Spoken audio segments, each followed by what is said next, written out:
This is part 2 of powerfulintentions.org, where this lovely lady shares on how to manifest your desire. So we talked about the state akin to sleep, which Neville talks about, and I mentioned that Jose Silva teaches a little bit about that. I think it's daydreaming. You don't have to be asleep or tired. I think it's your focus and your daydreaming. So she talks about you need the power of your imagination to do this, to change something, attract something. Remember your daydreams, how vivid they can be, in what directions they can go. Haven't we all brought ourselves to tears by imagining our own deaths and accidents? Wow. Haven't we felt a real surge of happiness by daydreaming about meeting the love of our lives? So yes, we have, in one case or another. So this lady talks about deny what you see around you. And I think that's pretty ridiculous and crazy, but yet that's the teaching of Neville Goddard. I'm sure there's a lot of other crazy ideas out there in the world, but I think this is the most easiest one to do. And you don't have to hurt anyone. In fact, it teaches you how to help other people. So deny what you see around you, no matter that the walls of your house, push your senses. Remain in the state you wish fulfilled. Persist in it. You need to learn to monitor your thoughts and feelings constantly now. It will take time to master your state of mind, but you can do it. For me personally, I sometimes turn up the loud music, rearrange my house furniture just to make me feel happier. It doesn't have to be new furniture if I don't have the funds to buy it. But I have gone far as being crazy and going to the store with only $20 in my pocket and wanting to spend it on something I don't have, with the money I don't have, with only $20. And guess what? I get out of my car and I find, this was 20, 30 years ago when I was a younger woman.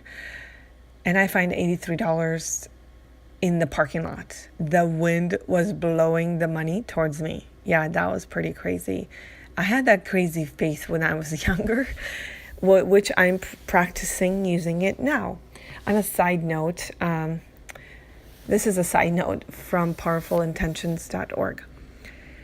So another trick you can play on your mind to live from the end, or live as if you have something besides cleaning your car, right? You did clean your old car already and you washed it as if it's your new car. I hope so, because that's how I got my new car, my awesome car. Is I would play loud music. I would have all these smells or perfumes to trick my mind not to think or be in the state of mind which I tend to sometimes fall into, but I'm working on that just like you. So back to the powerfulintentions.org. Again, thank you for typing it up on how to manifest your dreams. She goes on to say, you can see the effects of using this method fastest in relationships. For example, I have a somewhat emotionally abusive mother, and one morning she was pressuring me to baptize my child. I, for personal reasons, do not wish to have my child baptized, and my mother could not accept that. That morning she kept on insisting in getting mad at me. I was able to catch myself thinking, my mother is mean, she can't mind her own business, I don't want my child to be baptized, etc. So I stopped myself and began a new conversation in my head. My mother is in a good mood today. My mother is happy. I'm going to discuss an interesting idea for lunch with my mother. I realized that the longer I stayed in the state where I was expecting abuse, I was receiving it. Pretty scary, huh?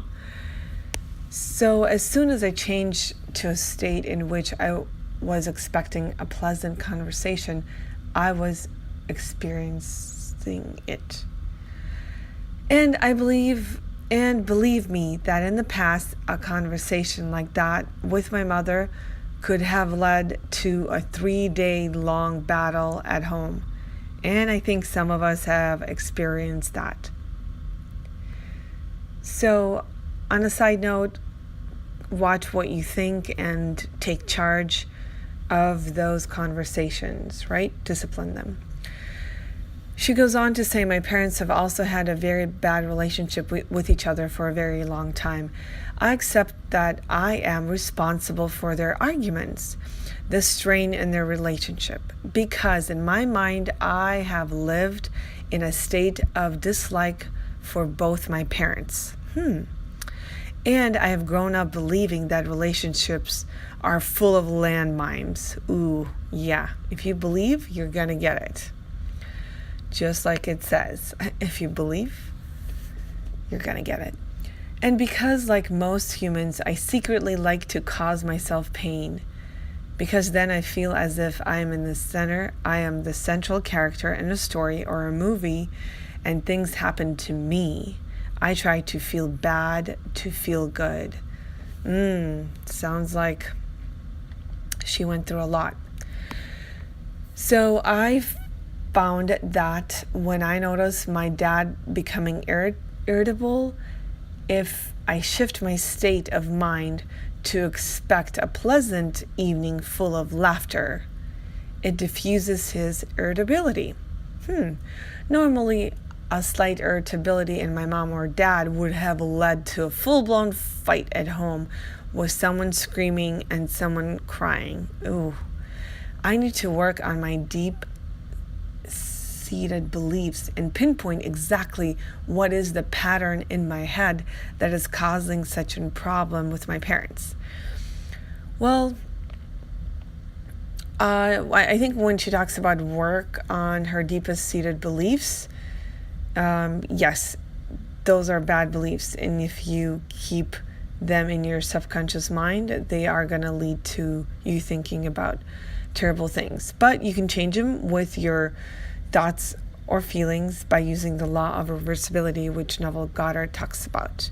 And I believe he talks about that in the book called The Resurrection, which I have yet to get to. Because his thoughts are so deep, it takes time to process them and learn them and practice them. But you're doing good. You're in the good, you're on the right path. So she goes on to say, in short, you're the creator. If you don't like what you're experiencing, then some thought patterns in your mind are causing it. Name your specific desire and then imagine it. Persist after you imagined your state, and it will return to reality. So this is coming from a little blog, powerfulintentions.org. I hope this helps, and I hope you keep on visualizing, fantasizing, daydreaming, feeling happy, awesome things no matter what you went through or you're going through. Even right now, you had a bad experience this morning or today that leaves you feeling all yucky and disgusted. Well, don't worry. Go grab, your favorite drink or take a bath and just visualize that it's going to be okay. You're good. Don't freak out. Don't live in fear, and go to bed and have a nice night's sleep because you're okay. You're going to you're going to visualize it being really good, the opposite of what happened today. So don't worry. That's how you get stress and stomach ulcers. Thanks for listening. Share your ideas and thoughts. Take care.